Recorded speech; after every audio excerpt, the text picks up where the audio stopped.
Hai sobat, kembali lagi dengan aku. Kali ini aku membuat part 2 untuk lanjutan dari Accurate Online pertemuan yang kemarin ya. Mari kita saksikan. Karena ini usahanya berbentuk CV, oleh karena itu CV Percetakan Jaya ini mempunyai sewa ruko pada tanggal 17 bulan 10 senilai 12 juta. Oke, langsung saja kita masukkan dalam transaksi kas dan bank. Kita pilih menu kas dan bank, lalu klik pembayaran. Ini kita pilih pembayaran yang mempunyai saldo ya, ini bank. Pembayarannya tadi pada tanggal 17 bulan 10. Akun perkiraannya sebagai beban sewa gedung. Area beban sewa gedung. Karena ini kita menyewa bukan membeli, jadi kita membayarnya pakai beban sewa gedung. Ada nggak ya? Ini ada. Pembayarannya tadi senilai 12 juta. Kita ketik untuk catatannya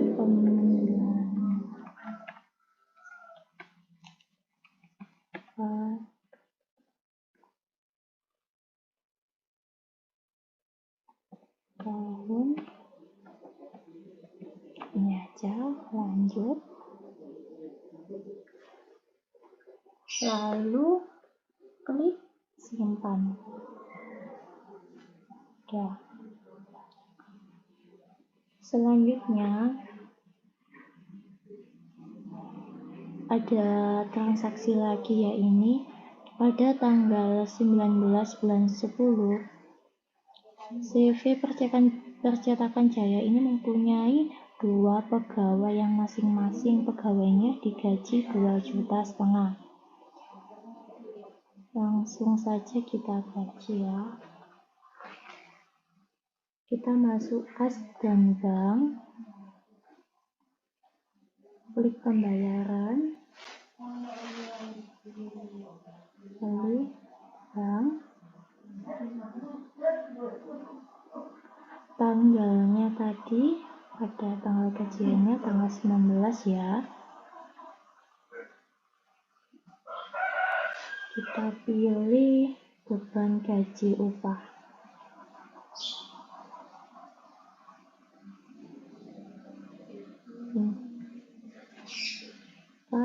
Kita input satu persatu ya. Gajinya per karyawan 2,5 juta. Karyawannya gaji bulan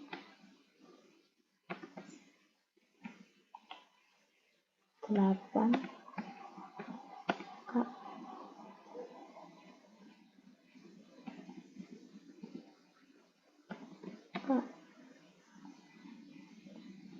Kak Lala.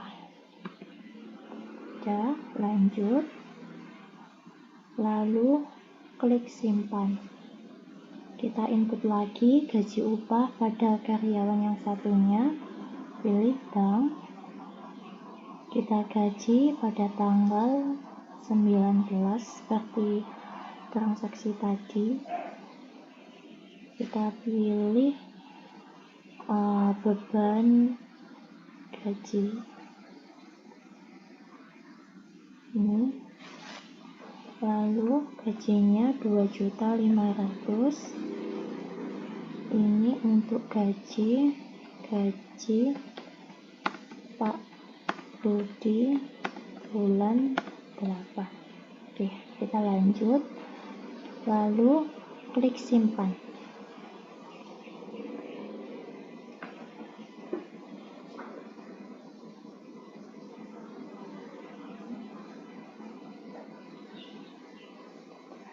coba kita cek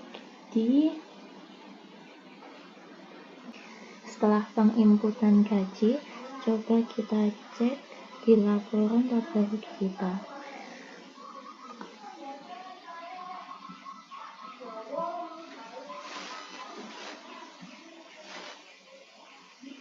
Sampai tanggal penggajian tadi tanggal 19 ya.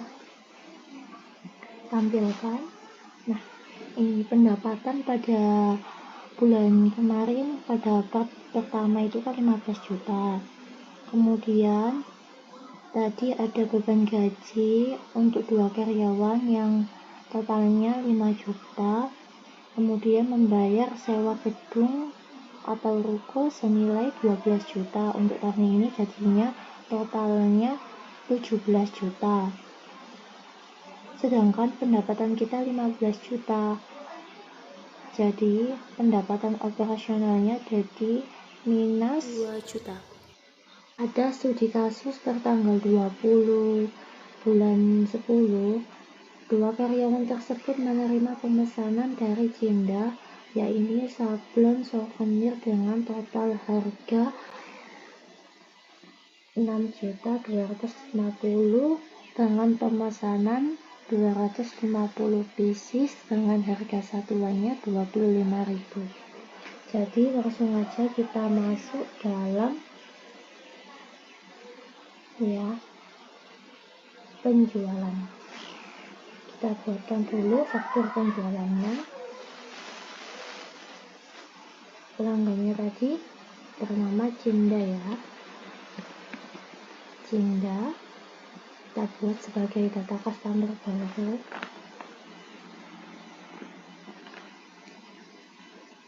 Pemesanannya tadi pada tanggal 20 sablon souvenir. Nah, ini tadi kan memesan 250 pieces dengan harga satuannya 25.000.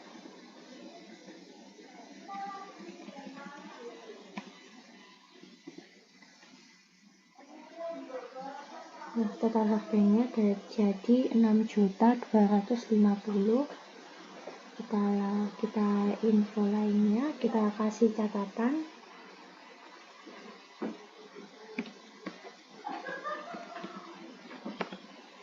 Sehingga memesan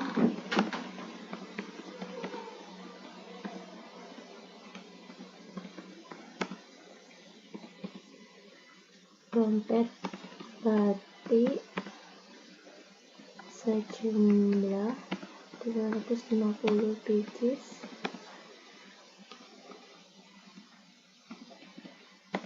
dengan satuan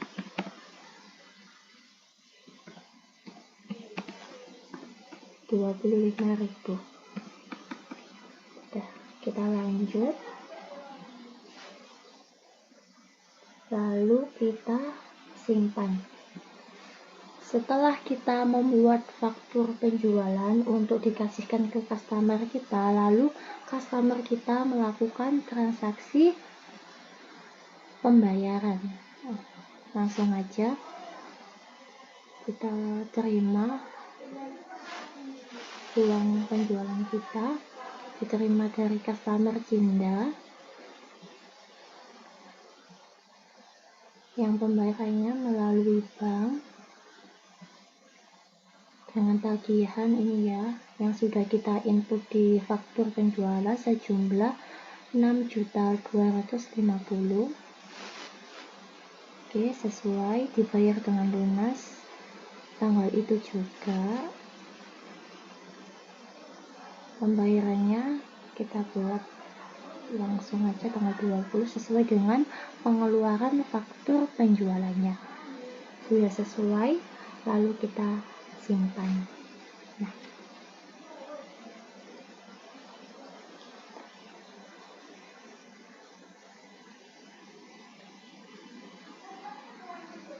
setelah kita menerima uang penjualan, coba kita cek di daftar laporannya.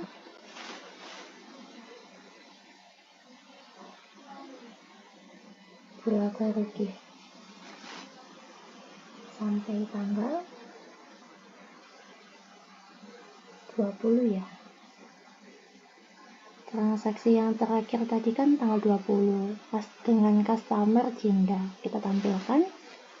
Nah, ini sudah tertera bahwa sudah tidak minus lagi ya. Kita sudah memasukkan pendapatan penjualan, sudah dikalkulasi 15 juta yang tadi ditambahkan 6.250 jadi 21.250 dengan dikurangi beban-beban operasional sejumlah 17 juta jadi 4.250. Sudah aman ya, udah nggak minus. Kita exit dulu. Ada transaksi lagi kan, ini CV percetakan kan pasti sebuah usaha ingin usahanya maju. Oleh karena itu CV percetakan ini ingin menambahkan aset tambahan, yaitu printer, agar dalam usahanya ini dapat mencetak undangan lebih cepat sesuai dengan permintaan customer-nya. Per tanggal 23 bulan 10, CV Percetakan Jaya ini membeli printer dengan harga 3.500.000. Langsung aja kita pilih menu pembelian ya, karena kita membeli sebagai aset. Pembelian, kita buatkan faktur pembelian dulu.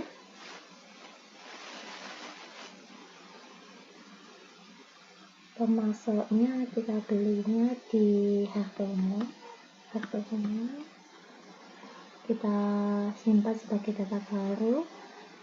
Belinya tadi pada tanggal 23 ya. 23. Nah, jangan lupa kalau dalam pembelian ini kita buatkan nomor faktur. Langsung aja kita buatkan. Ini semisal nomor fakturnya P, kita singkat aja ya. Printer yang ke-7 dengan pembelian tanggal 23 bulan 10 2023.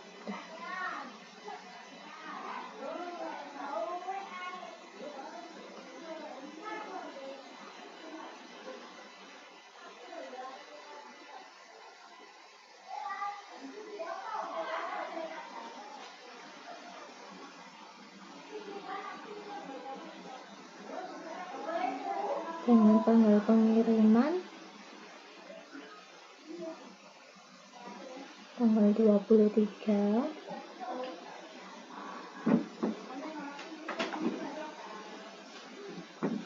dengan pembelian aset kita lanjutkan ya. Kita beli asetnya printer dengan kuantitas 1, harga satuannya 3,5 juta atau 3.500.000, tidak dikenakan pajak.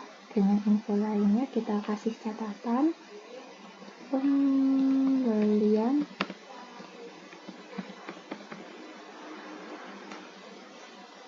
oleh Pak Mita. Oke, ketik lanjut. Untuk catatan yang tadi itu sebagai formalitas saja ya. Setelah kita udah buatkan fakturnya, udah ya, lalu klik simpan.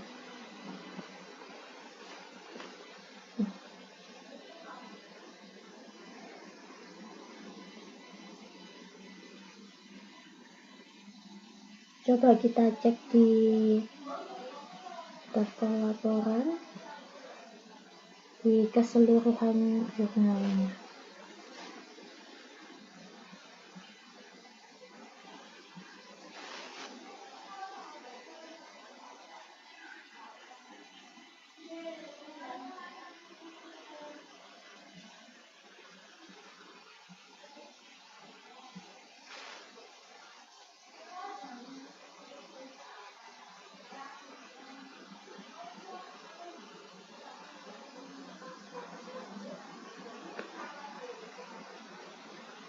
Nah, ini kita mulai yang tadi ya.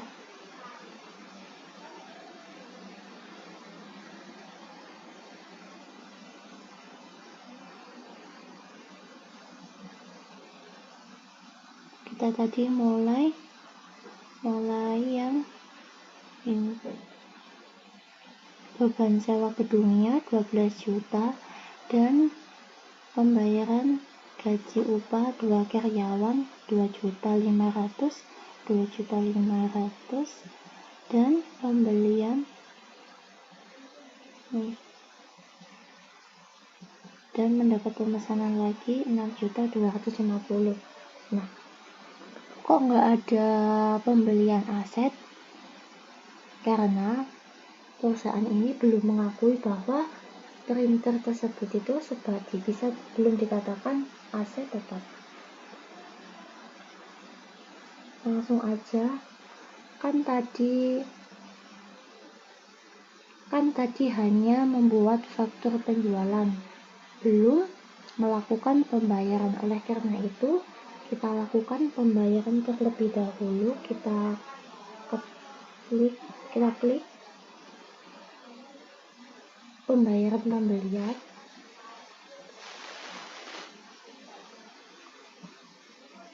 Pembayarannya pemesanan di Hartono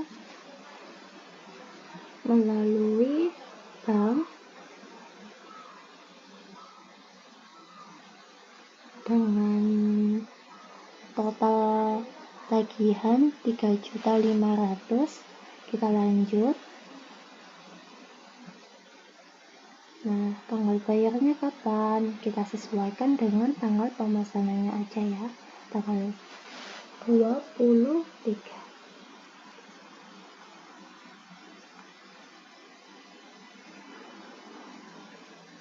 Sesuai ya, tanggal pemesanannya pada tanggal 23, tanggal pembayarannya tanggal 23. Lalu kita simpan.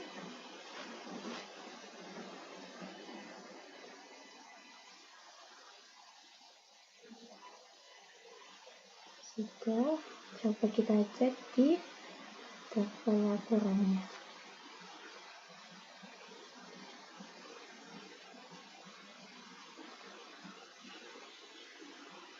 Coba kita cek di daftar laporannya keseluruhan jurnal.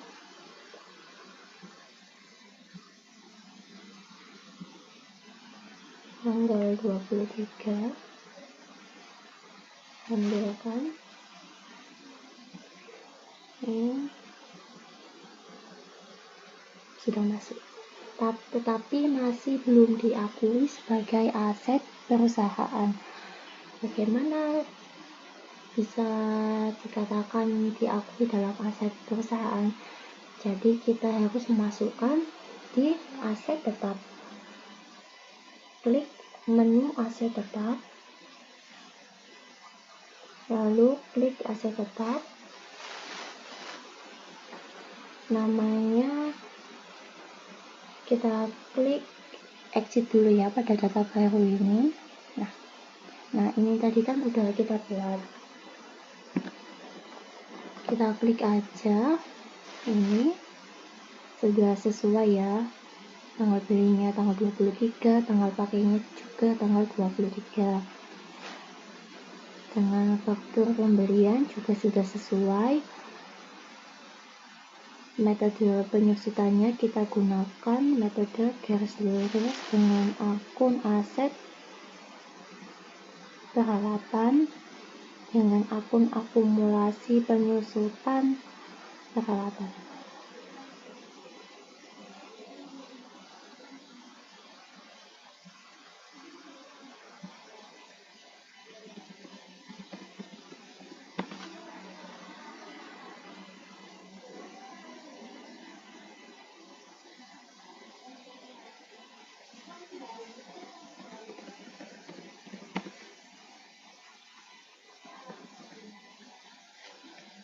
Ini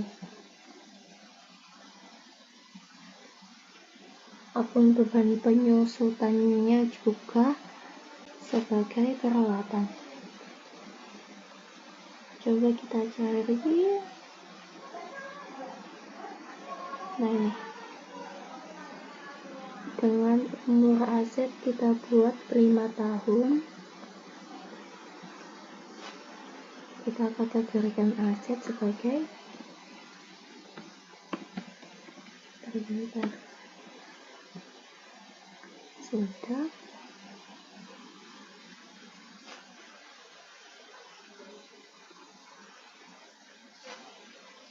Lalu klik simpan. Nah, kalau udah hijau gini, sudah pasti aset tetap berimbang sudah diakui oleh perusahaan.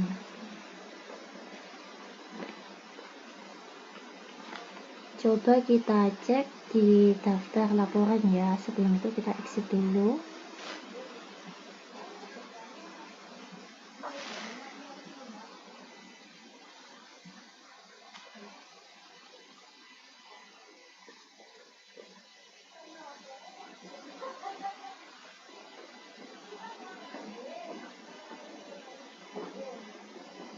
Coba kita cek di daftar laporannya di keuangan neraca. Apakah sudah sesuai dengan transaksi yang kita lakukan tadi? Terakhir transaksi kita tadi pada tanggal 23 ya, bulan 10. Coba kita cek. Nah, ini.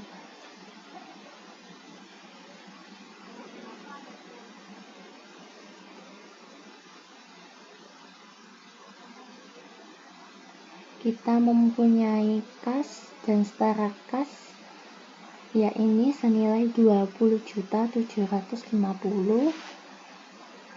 Aset lancarnya 20.750. Aset tidak lancarnya ya ini 3.500, karena tadi kan kita buat beli printer ya, itu merupakan aset tidak tetap.